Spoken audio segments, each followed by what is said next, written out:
যেটা সব থেকে সুন্দর ওয়ারিয়র হিসাবে মুভিং অবজেক্ট। এই যে প্রতিমা, এই মাঝের অংশটাতে ব্লু কালারে মুভ করা শুরু করে দিল এবং জলের ওপর এই পার্টগুলো অবশ্যই আপনাদেরকে ভিজিট তো করতে হবে। এখানে যে শিল্পী শোভিন ভট্টাচার্য, তিনি উপাদানগুলো হলো পিওর স্টেনলেস স্টিল। আচ্ছা, এই স্টেনলেস স্টিলগুলো এগুলো এখানে যা দেখছেন এগুলো কোনো প্যান্ডেলের তাগিদে বানানো হয়, এগুলো আমার রিয়েল ওয়ার্ক অফ আর্ট। 2025-এর সব থেকে ভাইরাল মণ্ডপ অর্জুনপুর আমরা সবাই। যে মণ্ডপ প্রত্যেক বছর আমরা দেখে এসেছি কিছু না কিছু নতুনত্ব নিয়ে আসে, এবছর একদমই নতুন। তার কারণ এই জিনিস আগে আমরা কখনো কলকাতায় দেখিনি। রাত এখন বাজে হচ্ছে 12:30 আর এখনও পুজো শুরু হয়নি।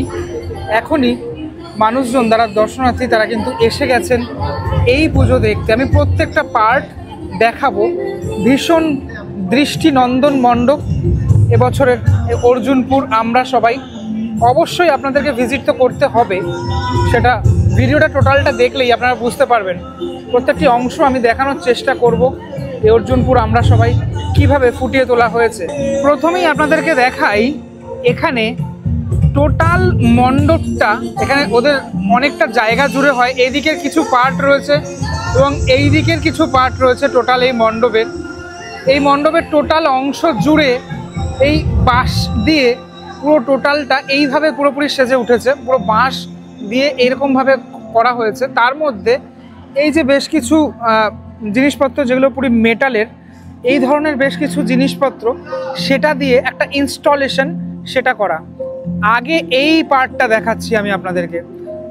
ওপরে চাঁদ রয়েছে, আমি চাঁদ দেখতে পাচ্ছি এবং একজন বসে রয়েছে।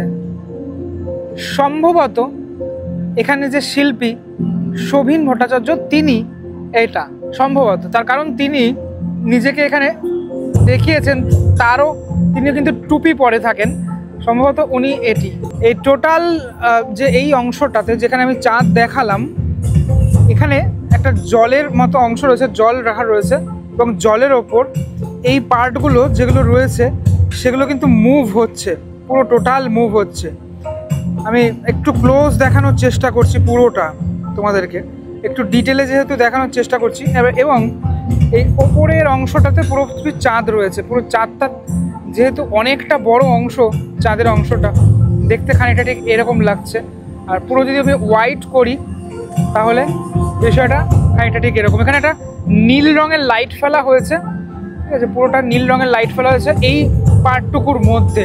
এবং খুব স্বল্প লাইটে, মানে এমন কিছু বিশাল লাইট না, খুব স্বল্প লাইটে এবছরের যে মণ্ডপ সে মণ্ডপ ফুটিয়ে তোলা হয়েছে।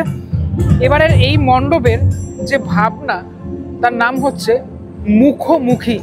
অনেক কাইনেটিক জিনিসপত্র আমরা দেখতে পারবো এই মণ্ডপে। আমি ধীরে ধীরে মণ্ডপের ভিতরে যাব, প্রত্যেকটা পার্ট তোমাদেরকে দেখানোর চেষ্টা করব। এখান থেকে দেখাই এই যে অংশটা, মানে যেটা মেনলি মণ্ডপের ভিতরে ঢুকলে আমাদের চোখে পড়বে, যেখানে কিন্তু এই টোটাল পার্টগুলো ঘুরছে। এবং শিল্পী শোভিন ভট্টাচার্য তিনি কিন্তু এই কাজগুলোই করে থাকেন। হ্যাঁ, তো এই টোটাল ইনস্টলেশন বলা যেতে পারে এবছর অর্জুনপুর আমরা সবাইতে তিনি করেছেন। তার প্রথমবার কাজ করা কলকাতার দুর্গাপুজোতে, মানে দুর্গাপুজো তিনি প্রথমবার করেছেন। তিনি এই ধরনের কাজ করে থাকেন। এই যে মানে এই ধরনের যে জিনিসগুলো দেখছো সেগুলোর এক্সিবিশন তিনি করে থাকেন। তো দুটো গাছ রয়েছে, গাছগুলো কিন্তু অরিজিনাল একদম গাছ। সে গাছগুলো মণ্ডপের অংশ হিসাবেও দেখানো হয়েছে। এবং এই দিকেও এই পার্টটাতেও এই যে বিরাট বড় গাছের যে গুড়িটা দেখতে পাচ্ছ, যেটা কিন্তু দেখানো হয়েছে, এপাশ থেকে এপাশে চলে গেছে গাছের গুড়িকে। মণ্ডপে ঢোকার ঠিক আগের এই অংশটাতে আমি দেখতে পাচ্ছি স্টোন চিপ রয়েছে এবং স্টোন চিপের মধ্যে এই জিনিসগুলোকে এইভাবে পুরোপুরি দেখানো। এবং মেন জিনিসটা হচ্ছে এটা, এই জায়গাটাতে তোমার চোখ যাবে, তার কারণ এখানে অনেক এরকম মুভিং অবজেক্ট সেটা তোমরা দেখতে পারবে। ছোট থেকে বড় অনেক মুভিং অবজেক্ট, এরকম গোলাকার মতো অংশ দেখতে পারবে। ভিতরের অংশে এরকম মিররের মতো বেশ কিছু রয়েছে, যেখানে তুমি নিজেকেও দেখতে পারবে। লাইটিংটা দেখো, এই পার্টটাতে এই মাঝের অংশটাতে ব্লু কালারের রাখা হয়েছে, ব্লু কালার রাখা হয়েছে, এবং এই টোটাল নিচের এই পার্টগুলো টোটালটা ঘুরছে। মুখোমুখি, তুমি নিজের মুখোমুখিও বলা যেতে পারে এখানে হবে আসলে, নিজের সত্তার মুখোমুখি এখানে আসলে হবে। মা দুর্গার যে, মা দুর্গার সাথে তোমার যে মুখোমুখি সেটা এখানে হতে চলেছে এবছর আসলে। মণ্ডপের এই পার্টটাতে দেখতে পাচ্ছি এরকম একটা ইনস্টলেশন, মানে পুরো টোটাল অনেকটা বড় করা, আর এই অংশটাতেও এরকম মিররের মতো যে জিনিসপত্র সেটা কিন্তু ব্যবহার করা হয়েছে। টোটাল মণ্ডপেই এই মেটালের যে বল সেটার ব্যবহার সেটা আমরা লক্ষ্য করতে পারছি।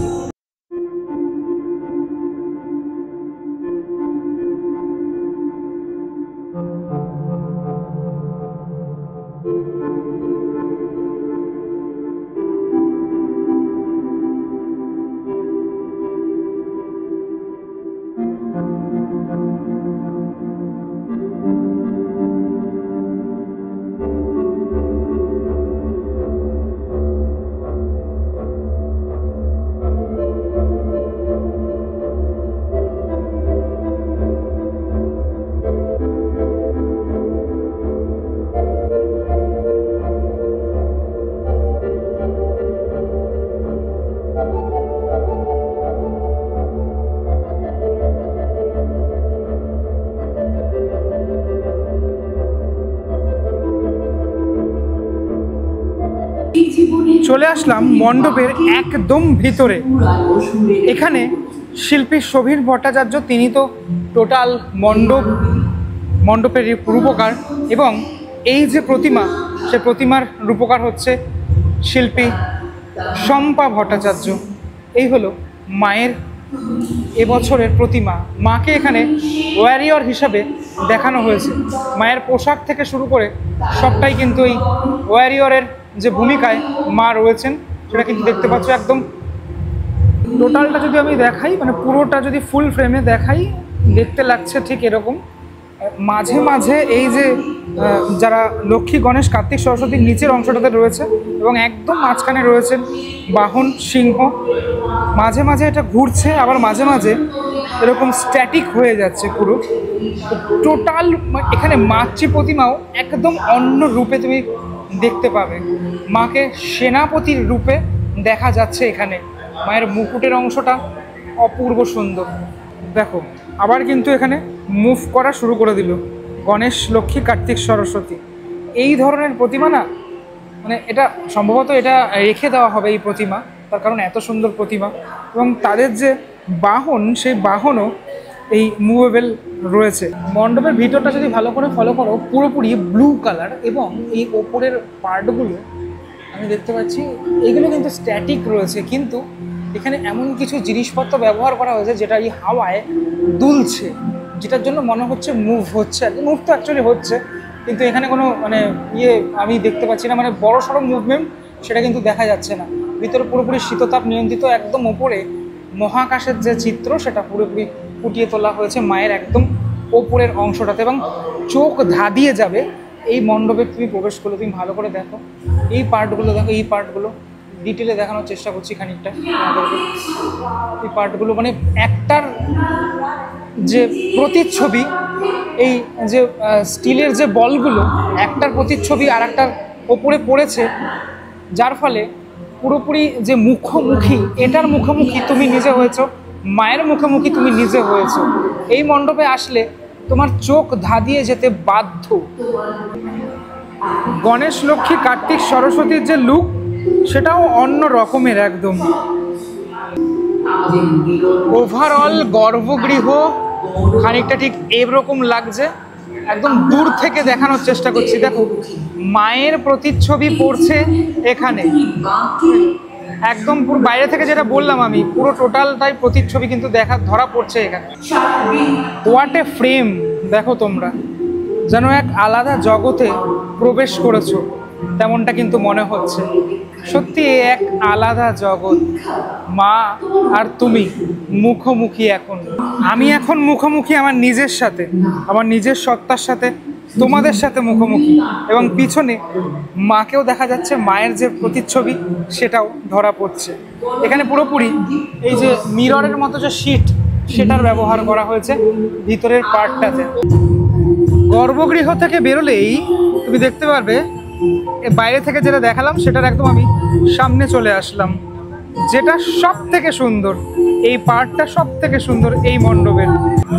এখানে ওখান থেকে আসলাম আমি, এখান থেকে পুরোপুরি বিষয়টা কিন্তু নিস্তব্ধ লাগছে এই পার্টটুকু। আর এখানে চলমান যে নিজের গতিতে চলে যাচ্ছে এই অংশ এবং সামনের দিকের এই অংশটা, একটু তোমাদেরকে বলে রাখি, এখানে দুটি গাছ রয়েছে, দুটি গাছ, তারাও একে অপরের মুখোমুখি। ভেবো না এই গাছটা অরিজিনাল নয়, সেটা ভেবো না। এই গাছটা কিন্তু 150 বছর পুরনো গাছ, সেটাকে অনেক কষ্ট করে অনেক খুঁজে খুঁজে শিল্পী পেয়েছেন, এবং ঠিক মাঝের অংশটাতে এই গাছের আরও একটি পার্ট সেটা উঠেছে, যেটা একদম দূর থেকে দেখতে অপূর্ব সুন্দর লাগছে। অনেক খোঁজাখুঁজির পরে গাছটা পাওয়া গেছে, আমি শিল্পীর সাথে কথা বলে জানতে পারলাম। বাইরের পার্টে এবার এই অংশটা দেখানোর চেষ্টা করছি খানিকটা। ওপরের এই লাইটগুলো তো একদম টপে রয়েছে। এই লাইটগুলো যখন ভেবো না যে এখানে মুভ হচ্ছে, লাইট এখানে নেই, কিন্তু লাইট হচ্ছে ওপরে। এই লাইটগুলো এই আয়নার মতো অংশ যেগুলো এরকম ঝুলে রয়েছে, যেগুলো নড়ছে, সেগুলোতে পড়ার ফলে লাইটগুলো মনে হচ্ছে যে এইখানে রয়েছে। আর এই পার্টটা যেটা সব থেকে সুন্দর এই মণ্ডপের, পিছনে একরকমভাবে ঘুরছে এবং সামনে ঠিক অন্যরকমভাবে রোটেট হচ্ছে।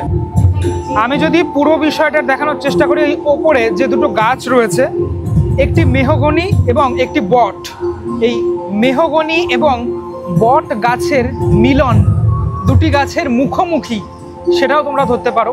সেই দুটি গাছের মিলনে আরও একটি নতুন গাছ, সেটার সৃষ্টি, সেটার উৎপত্তি হয়েছে, যে মণ্ডপে টোটাল বিষয়টাই মুখোমুখি।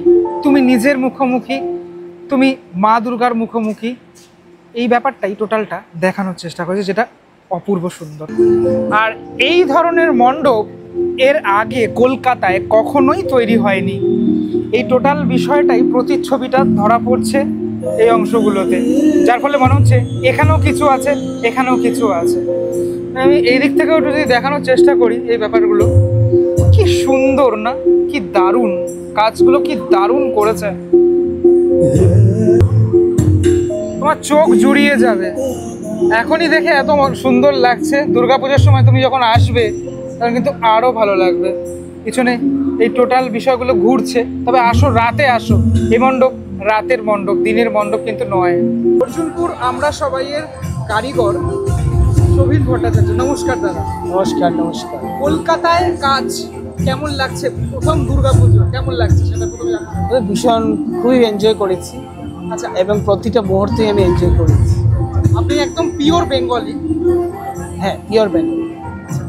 কর্মসূত্রে কোথায় থাকা হয়? আমি কর্মসূত্রে নিউ দিল্লিতে থাকি। নিউ দিল্লিতে থাকেন। প্রথমে আপনি আপনার পরিচয়টা জানতে চাইবো, আপনি কি করেন, এই খেলাটা কি আপনার করেন সেটা জানতে চাইবো। খেলাটা কিছুই না, যেরকম আমি একজন প্র্যাকটিসিং আর্টিস্ট, আমি ইন্ডিয়ান কন্টেম্পোরারি আর্টিস্ট হিসেবে প্র্যাকটিস করি। আমার বিশেষত্ব হলো আমি multi disciplinary artist, multi medium নিয়ে কাজ করি। যেরকম আমি ডিজিটাল আর্টের one of the pioneer in digital art in India. যেরকম আমি এনএফটির প্রথম করেছিলাম, যে কাজটা অকশন হয়েছে। এইভাবে আমি প্রথম আর্টিস্ট যে স্টেনলেস স্টিলের উপরে এআইস নিয়ে কাজ করেছিলাম, যেটা লাস্ট ইয়ার ইন্ডিয়া আর্ট ফেয়ারে শো হয়েছে। তো এইভাবে আমার এক্সপেরিমেন্টেশন এবং সময়ের সাথে সময় মিলিয়ে কাজ করার প্রবণতা অলওয়েজ রয়েছে, বিকজ আই বিলিভ যে আমি 21st সেঞ্চুরিতে আছি, তো আমার কাজ রিফ্লেক্ট করবে তা। এই জিনিসগুলো কি, যেগুলো যে উপাদানগুলো কি? উপাদানগুলো হলো পিওর স্টেনলেস স্টিল।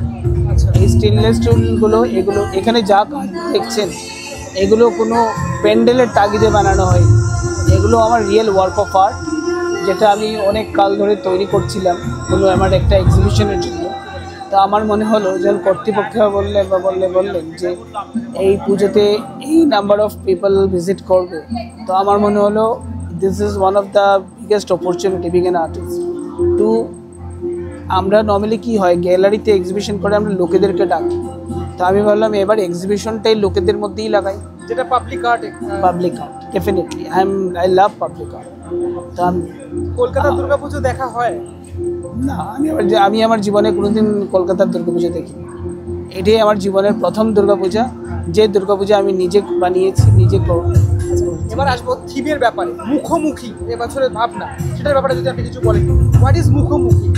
মুখোমুখি এই যে আমি আর আপনি একসাথে মুখোমুখি হয়ে আছি, আপনি ওই পারে আছেন, আমি এই পারে আছি। যেরকম এজ এ ক্রিয়েটার আমি এজ এ ক্রিয়েট করেছি, যদি এজ এ ভিউয়ার আপনি না আসেন, আমার ক্রিয়েশনের মুখোমুখি যদি না হন, তাহলেই তো মুখোমুখি হবে না। তো মুখোমুখি ব্যাপারটা হলো গিয়ে, যেরকম আরেকটা মেটাফরিক্যাল রূপ আছে, যেরকম আমরা বলতে পারি সেলফ জিজ্ঞাসা বা নিজেকে খুঁজে পাওয়া। আমার এই স্ফেরিক্যাল রিফ্লেকটিভ সারফেসের মধ্যে আপনি এসে দেখুন না আপনাকে কেমন লাগছে। হয়তো বা কোনো সময় আপনাকে একটু ডিস্টর্টেড দেখাচ্ছে, কোনো সময় হয়তো বা আপনাকে 2-3টা জায়গাতে দেখাচ্ছে। ওই যে নিজেকে হাজারভাবে দেখা, এটাই তো সবচেয়ে বড় জিনিস। যদি আমরা নিজেকে নিজেই খুঁজে পাই, তাহলে আর সেই পৃথিবী দরকার নেই, আমাদের মধ্যেই পৃথিবী আছে। মায়ের সাথেও কি দর্শকের মুখোমুখি? নিশ্চয়ই, কারণ মুখোমুখি এমন একটা জিনিস, জন্মসূত্রেই আমরা এই মুখোমুখির মধ্যেই আছি। কারণ ইনার কোয়েস্ট অ্যান্ড সেলফ জিজ্ঞাসা এবং self understanding and self realisation and self perception is very important for every individual. এখানে যে মেটালের বস্তুগুলো ব্যবহার হয়েছে, কত পরিমাণ ব্যবহার হয়েছে মোটামুটি আন্দাজ দাও? দেখুন, পরিমাণ বলে তো আমি কিছু বলতে পারবো না, কারণ শিল্প কোনোদিন কিলো দিয়ে হয় না বা কমার্শিয়ালি হয় না। আমার যতটুকু মনে হয়েছে, আমি এনেছি তো অনেক, কিন্তু আমার যতটুকু মনে হয়েছে আমি এতটাই ইউজ করেছি। আচ্ছা, এটা কতদিন ধরে এই সৃষ্টি চলেছে? এটা আমরা খুঁটি পুজো করেছিলাম 30 এপ্রিলে, তারপর থেকে আমরা শুরু করলাম, তারপর করে আজকে এই স্টেজে। বাট ওয়ার্ক অফ আর্ট যেগুলো স্টেনলেস স্টিলের দেখছেন, এগুলো 6-7 মাসের নয়, এগুলো 3-4 বছর। এটাকে আপনি থিম বলবেন নাকি আর্ট এক্সিবিশন বলবেন? থিম আর আর্টের এক্সিবিশন এর তফাৎ। থিম আর আর্ট এক্সিবিশন বলতে এখন দুর্গাপুজো হয়ে গেছে, একটা যে কোনো টপিক নিয়ে সেটা নিয়ে আলোচনা। এটা তো টপিক শুধু নয়, এটা তো এক্সিবিশন, একটা আর্ট। আমি সেটা বলছি, আপনার কাজের। দেখুন, এক্সিবিশনের ডেফিনিশনটা হলো, আমি যদি আমার ঘর থেকে একটা ফ্রুটস এনে রেখে দিই, দ্যাট ইজ অলসো এক্সিবিশন। একটা ফাউন্ড অবজেক্ট নিয়েও যদি আমি রেখে দিই, সেটাও এক্সিবিশন। আমি যদি পরিশ্রম করে একটা পেন্টিং করি 1 বছর 2 বছর ধরে, ওইটাও একটা এক্সিবিশন। এক্সিবিশন মানে হলো আমি আমার finding object or creating object আমি আমার ভিউয়ার্সকে দেখাতে চাই। তো পৃথিবীতে সব কিছুই এক্সিবিশন। একটা বাজারে গিয়ে যখন আপনার দুপুরের খাওয়ারের জন্য আপনি যে বাজার করেন, দোকানদারটাও একটা এক্সিবিশনই সাজায়, ওইখান থেকে আপনি বেছে বেছে আপনার পিসগুলো উঠিয়ে নিয়ে চলে আসেন। তো এক্সিবিশন তো এই জগৎটাই এক্সিবিশন। একটা পার্টে দেখানো হয়েছে যেখানে একটি চাঁদ রয়েছে এবং তার সামনে আপনি নিজেই বসে রয়েছেন, সেটা যদি একটুখানি ব্যাখ্যা করেন। চাঁদটাকে চাঁদ বলা ঠিক হবে না, আমি এখানে সোর্স অফ লাইট বলছি। আর আমি অলওয়েজ আমার নিজস্ব ফিগার ইউজ করি অ্যাজ এ হিউম্যান রিপ্রেজেন্টেশনস, কারণ অনেক সময় হিউম্যান স্কেলকে দেখানোর জন্য আমরা হিউম্যান সাইজটাকে ধরি। তো আমি আমার কাজে আমার নিজস্ব সিগনেচার স্টাইল, যে আমি আমার নিজের ফিগারকে ইউজ করি। আগামী দিনে কলকাতায় কি এক্সিবিশন করার ইচ্ছে আছে এ ধরনের? মানুষ তো পাগল এবছরের প্যান্ডেল দেখে। এটা তো মানুষের ভালোবাসা, মানুষ আমার কাজ ভালো লাগছে, এটা একটা ডিভাইন গিফট। অ্যান্ড ডেফিনেটলি প্রত্যেকটা আর্টিস্টই চায় যে তার কাজ লোকেরা ভালোবাসো, আর লোকের মধ্যেই যেতে পেরেছি আর লোকেরা আমার কাজটাকে পছন্দ করছে, that is definitely is a gift. এই জিনিসটাকে কি বলে, টার্মটা কি? এই আপনি যে কাজটা করছেন, কোনো টার্ম আছে তো? এই no, this is all site specific installation. যেরকম আপনাকে বলছি, যেরকম আমি যখন এখানে এসেছি, তো এই জায়গাটা আমার কাছে ভীষণ মজা লাগছে। এত গলি দিয়ে আসার পর একটা জায়গা যেখানে সত্যিকারে বলতে ওই সময় আমি দেখেছি এত বড় জায়গা ছিল না, বাট এই জায়গাটাকে আমি এরকম ক্রিয়েট করেছি, আপনাদের মনে হবে একটা আপনি মাঠে দাঁড়িয়ে আছি, কিন্তু মাঠ নয়, এটা মাঠ নয়, এটা একটা রাস্তার 2টা পার্ট। তো ওইটা আমি ভিজুয়ালাইজ করে ওইটাকে ওইভাবে সাজিয়েছি যাকে লোকেরা এসে এটাকে ওইভাবে অনুভব করতে পারে। বেশ দাদা, আমাদের সাথে সময় দেওয়ার জন্য অনেক অনেক অনেক ধন্যবাদ, খুব ভালো লাগলো কথা বলে। Thank you so much. প্যান্ডেলের ভিতরেই আমি ভিডিওটা শেষ করব। এত সুন্দর একটা মণ্ডপ, একটা দৃষ্টিনন্দন মণ্ডপ, চারিদিকেই এই কাজ, যেদিকেই তুমি তাকাবে না কেন। কেমন লাগলো ভিডিওটা সেটা আমাকে অবশ্যই জানিও, অবশ্যই ভিজিট করো, অবশ্যই মাস্ট ভিজিটেড প্যান্ডেল কিন্তু এবছর এই প্যান্ডেল। পরবর্তী ব্লগে দেখা হচ্ছে, ততক্ষণের জন্য বিরতি নেবো। ভালো থাকো সবাই, টাটা।